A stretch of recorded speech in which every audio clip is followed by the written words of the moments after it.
Michel Treille, vous êtes l'auteur du livre Les clés de l'avenir, l'ambition industrielle, paru à l'Harmattan en 2012. Pouvez-vous présenter votre parcours? Oui, mon parcours est relativement simple. J'ai commencé ma vie professionnelle au Commissariat général du plan dans les années 70, qui était donc une organisation placée auprès du Premier ministre pour faire des plans nationaux et exprimer des stratégies globales de développement. Ensuite, lorsque j'ai quitté le plan, j'ai créé une unité de recherche dans le cadre du Centre d'enseignement supérieur des affaires, qui regroupe HEC, l'Institut supérieur des affaires, le centre de formation continue sur le campus de Juan-Josa. Et j'ai créé ensuite une société qui s'appelle GAPSET, dont le métier consiste à mettre en place des systèmes de pilotage de politique privée ou publique, soit dans des organisations publiques, soit dans des entreprises de toutes dimensions. Et à ce titre, j'ai travaillé dans plusieurs pays et dans différents types de structures. Dans ce livre, vous exposez des clés pour de futurs développements. Sur quelle expérience vous basez-vous? Alors, vous savez qu'aujourd'hui, il y a en France beaucoup de débats sur la désindustrialisation,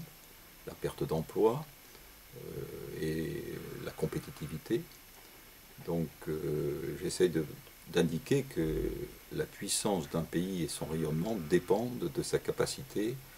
à exprimer une ambition industrielle et à la traduire en termes concrets,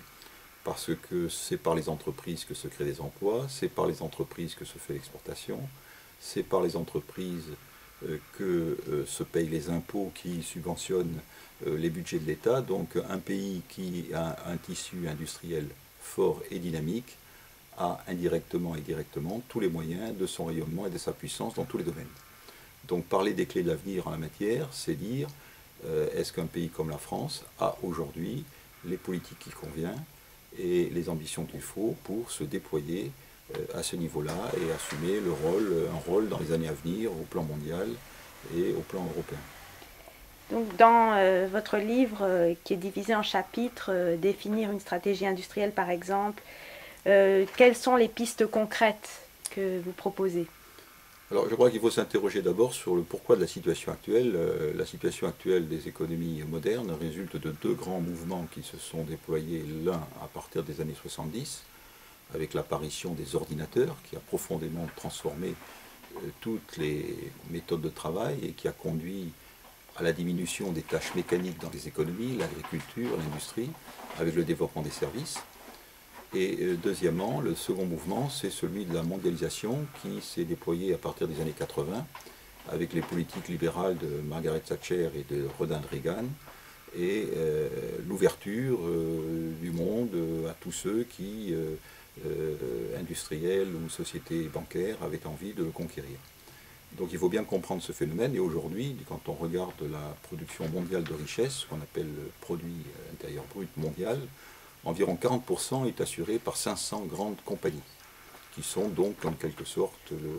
qui ont créé des empires de dimension mondiale et qui sont les forces dominantes des économies d'aujourd'hui, et dans le domaine bancaire et dans le domaine industriel.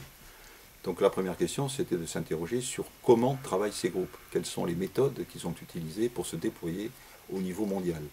C'est la première fois qu'on voit des organisations aussi gigantesques, de centaines de milliers de personnes, réparties dans moult pays, avec cette capacité à optimiser à leur avantage les avantages et les inconvénients de chaque pays. On met une usine de montage dans tel pays, une usine de moteur dans l'autre, et il y a tout un système qui s'est organisé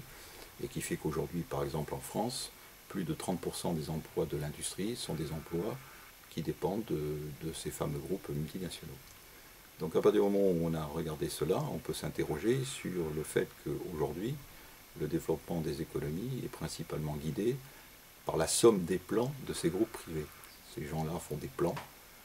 à 5 ans, à 10 ans, tous les grands groupes ont des plans, ils ont leur vision du monde, et aujourd'hui, le développement des peuples et le développement des économies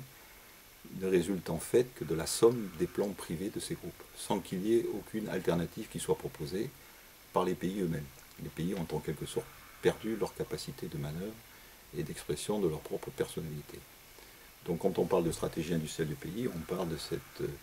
volonté qu'il devrait y avoir d'exprimer au niveau de chacun des pays, ou de l'Europe, pour ce qui concerne la France, et sa participation à l'Europe, des plans et des ambitions qui soient complémentaires de celles de ces grands groupes et qui permettent de maintenir un certain nombre d'objectifs de développement qui ne soient pas exclusivement dictés par des objectifs privés. À qui s'adresse l'ouvrage? À tous ceux qui sont préoccupés par la situation actuelle, et puis aussi à tous ceux qui ont des entreprises, à tous ceux qui ont des responsabilités dans le domaine public, aux étudiants aussi, qui sont confrontés aujourd'hui, dès qu'ils sortent des écoles, aux problèmes de la vie professionnelle et qui s'interrogent un petit peu sur leur avenir. En d'autres termes, vous connaissez mieux que moi la situation de l'Europe et de la France aujourd'hui, le chômage, les problèmes de dette, etc. Ça résulte d'une évolution qui s'est engagée il y a plus de 20 ans, et il serait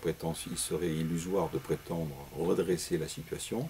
sans avoir un plan et une vision de ce que l'on veut faire dans les 10 ou 15 ans à venir. Donc c'est le but de l'ouvrage que d'expliquer cela et puis de démontrer à partir d'exemples pris dans différents pays les chemins pris par les uns et par les autres afin que l'on puisse s'y référer et trouver les meilleures solutions.